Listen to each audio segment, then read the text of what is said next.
You know, tahajjud never fails anyone. Dua made at tahajjud is like an arrow which never skips its target. یہ ایک ایسا نشانہ ہے جو کبھی اپنے ٹارگٹ کو مس نہیں کرتا.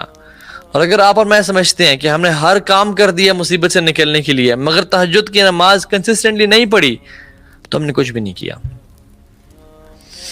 اور تیسری چیز وَمَنْهَاتًا عَنِ الْإِثْمِ کہ یہ وَمَنْهَاتًا عَنِ الْإِثْمِ کا مطلب یہ ہے کہ یہ گناہوں سے انسان کو دور کرتا ہے.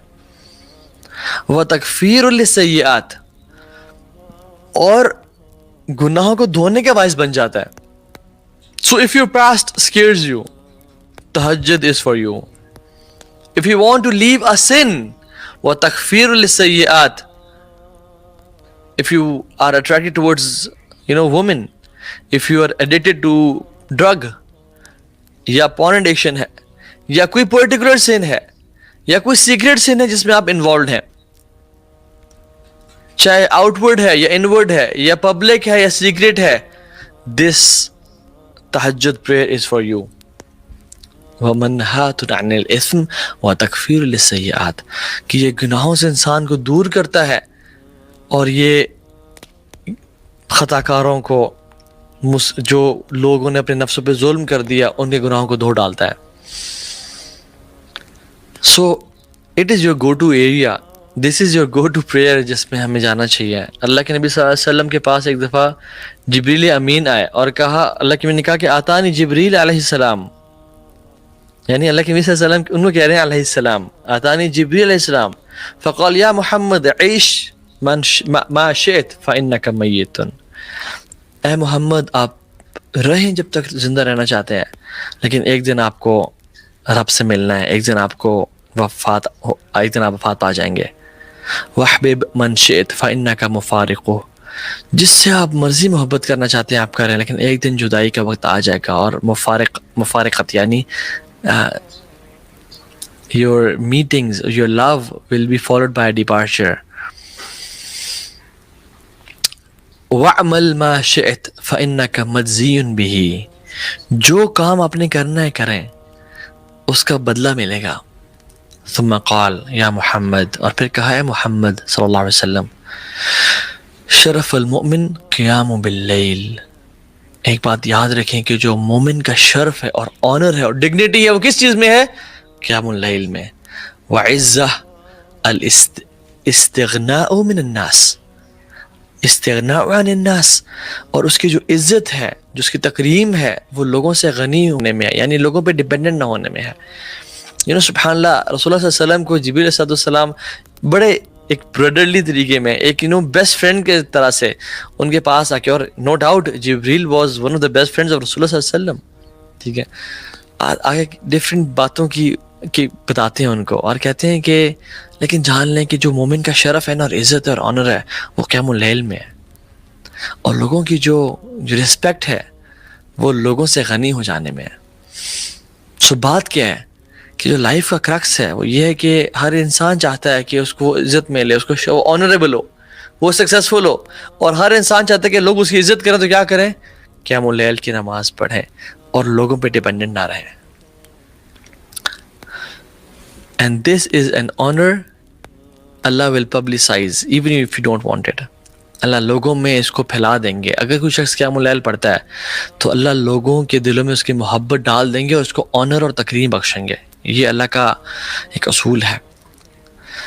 سعید ابن مسیب کہتے ہیں قیام اللیل کے بارے میں, کمال کہتے ہیں, قال سعید ابن مسیب رحمہ اللہ ان رجل لا يصلي باللیل فيجعل الله في وجهه نورا ويحبه عليه كل مسلم فيراه من لم يراه قط فيقول انی احب هذا الرجل.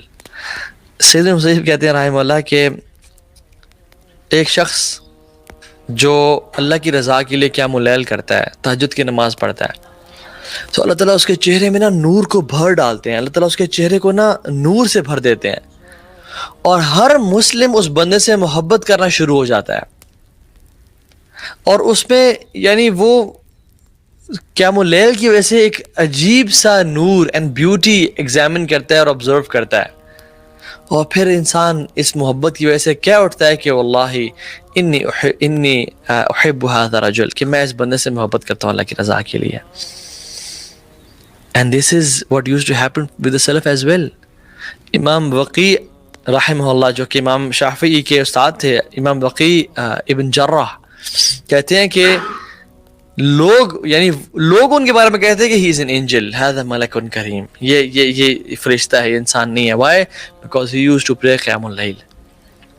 ابن سیرین رحمہ اللہ کو لوگ جب دیکھتے تو کہتے ہیں اللہ اکبر، سبحان اللہ، لا الہ الا اللہ. Why? Because he was so beautiful with red cheeks and beautiful face, smart person. Why? He used to pray قیام اللیل.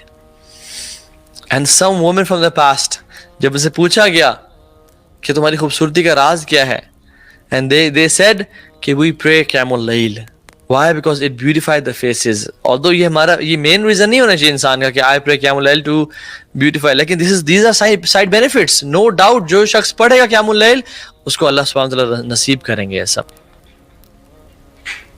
عطا رحمہ اللہ نے بہت کچھ کہا کہ جو شخص پڑھتا ہے اس کی آنکھوں میں جو ہے نا نور ہوتا ہے، اس کے چہرے پہ ایک وجاہت ہوتی ہے، اس کے جسم میں انرجی ہوتی ہے، اور جب وہ صبح اٹھتا ہے he wakes up full of energy and people love him like crazy. As we see stars on the sky کہ وہ چمک رہے ہیں، likewise جو آسمان کے فرشتے ہیں، جو اللہ کے مقرب ملائکہ ہیں، وہ اس زمین پہ بھی کچھ سٹارز دیکھتے ہیں. اور وہ سٹارز کیا ہیں؟ جن گھروں میں قیام اللیل کی نماز پڑھی جاتی ہے اور تہجد کی نماز پڑھی جاتی ہے اور اس میں قرآن کی تلاوت کی جا رہی ہوتی ہے. حضرت عائشہ کہتی ہیں کہ کان نبی صلی اللہ علیہ وسلم یقوم من اللیل حتی تتفرت قدماہ او حتی تتفتر قدماہ، جب تک آپ قیام اللیل پڑھتے تھے جب تک کہ آپ کے قدم جو ہے نا سویل کر جاتے اور پھٹ جاتے، کریکس پڑ جاتے ہیں ان میں. تو میں انہیں کہتی فقلت له لم تصنع هذا یا رسول اللہ وقد غفر لك ما تقدم من ذنبك وما تأخر. یا رسول اللہ آپ اتنی کوشش کیوں کر رہے ہیں، اتنی ایفرٹ کیوں کرتے ہیں جب اللہ سبحانہ تعالیٰ نے آپ کے اگلے پچھلے گناہ معاف کر دیے؟ تو رسول اللہ صلی اللہ علیہ وسلم نے کہا افلا اکون عبدا شکورا، اے عائشہ میں اللہ کا شکر گزار بندہ نہ بنوں؟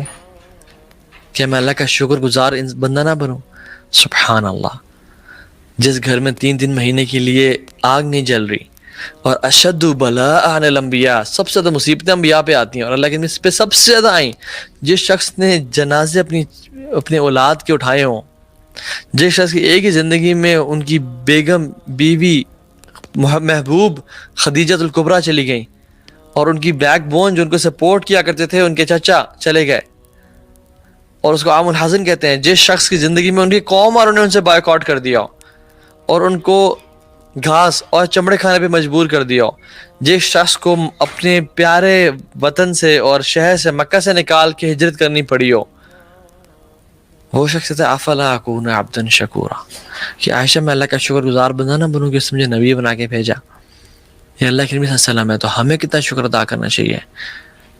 لئن شکرتم لازیدنکم، تم شکر کرو گے تو ہم مزید عطا کریں گے، لیکن تم کفر کرو گے تو پھر میرا عذاب بڑا شدید ہے. So I'm sure we guys are super motivated to feel these moments, and for these moments and seconds to arrive, so we could just stand up and pray کہ ہم اٹھیں اور آج رات کا انتظار کریں کہ ہائے یہ میں کب سے سوتا رہ گیا، میں کب سے اس اپرچونٹی کو مس کرتا رہ گیا، اور آج انشاءاللہ آج سے میں اس اپرچونٹی کو گریب کروں گا. But a few questions can come to your mind, and quickly I'll narrate those questions, which could be how much should we recite، کتنی تلاوت کریں قرآن کی. تو اللہ کے نبی نے ہمیں گائیڈ کر دیا اور کہا کہ تم میں سے جو شخص رات میں کھڑا ہوتا ہے یعنی قیام اللیل کے لیے اور 10 آیات کی تلاوت کرتا ہے تو اس کو غافلین میں سے نکال دیا جائے گا، اس کو غافلین کی لسٹ میں سے نہیں لکھا جائے گا. He is not from the negligent. جو شخص 100 آیات کی تلاوت کرتا ہے he is written from the devout worshippers جو کہ عابد ہیں، اللہ تعالیٰ کے devoted worshippers ہیں. اور جو شخص 1000 آیات کی تلاوت کرتا ہے وہ مقنطرین میں سے لکھا جائے گا. یعنی those who gather the qintar. Ab, wallahu alam what qintar is. So when we go to Arabic language and we see some of the opinions, one of them says کہ it is 4,000 gold dinars, کہ as if اگر جو شخص 1000 آیات کی تلاوت کر رہا ہے وہ ہر رات کو 4000 سونے کے سکے جمع کر رہا ہے اپنے لیے. And others say کہ it is huge and unknown amount of money. And others say کہ it is a bull's skin worth of gold, کہ جتنی ایک بل کی سکن ہوتی ہے ورتھ آف گولڈ اتنا وہ کما کے لے جاتا ہے. لیکن الطبرانی، امام طبرانی رحمہ اللہ، انہوں نے اپنی موجم میں لکھا ہے کہ نبی صلی اللہ علیہ وسلم نے بھی ہمیں بتا دیا کہ قنطار کیا ہے، اور فرمایا القنطار خیر من الدنیا وما فیہا. قنطرین نہیں، poorly one singular قنطار. One قنطار is خیر من الدنیا وما فیہا. It is better than this world and everything it contains. And these people are written from the مقنطرین. ابن حجر رحمہ اللہ لکھتے ہیں کہ، اور آپ لوگ بھی دیکھ لیں کہ سورہ ملک سے، سورہ ملک سے تبارک الذی بیدہ الملک سے سورہ ناس تک اینڈ تک 1000 آیات بنتی ہیں. جو شخص چاہتا ہے کہ وہ مقنطرین میں سے بن جائے، اس کو چاہیے کہ وہ جز تبارک اور جز عامہ پڑھ لے، یعنی 29واں پارہ اور 30واں پارہ پڑھ لے، وہ 1000 آیات پڑھ لے گا. ایک اور کوشچن آ سکتا ہے کہ مائی میمورائزیشن از ویک، مجھے تو قرآن میں سے کچھ یاد ہی نہیں ہے. تو اللہ تعالیٰ آپ کے لیے کہتے ہیں فقرؤ ما تیسر من القرآن، پڑھیں جتنا آپ کو آسانی سے پڑھا لگ جاتا ہے. ایون اٹ از سورہ اخلاص، سورہ اخلاص it is 1/3 of the Quran you reciting. Abdullah bin Umar رحمہ اللہ اپنے اسٹوڈنٹس کے پاس گئے تو ان کو ایڈوائز کیا اور کہا کہ قیام اللیل نہ چھوڑا کرو، چاہے تھوڑا ہی کیوں نہ پڑھا کرو اس میں. اور پھر مثال دیتے ہوئے کہا کہ یعنی تھوڑا مینس کہ 1/3 آف دا قرآن پڑھ لیا کرو. they were shocked and say کہ یار عمر بن خطاب عبداللہ بن عمر کہ 1/3 of the Quran it is too much. he said کہ recite سورہ اخلاص انشاءاللہ.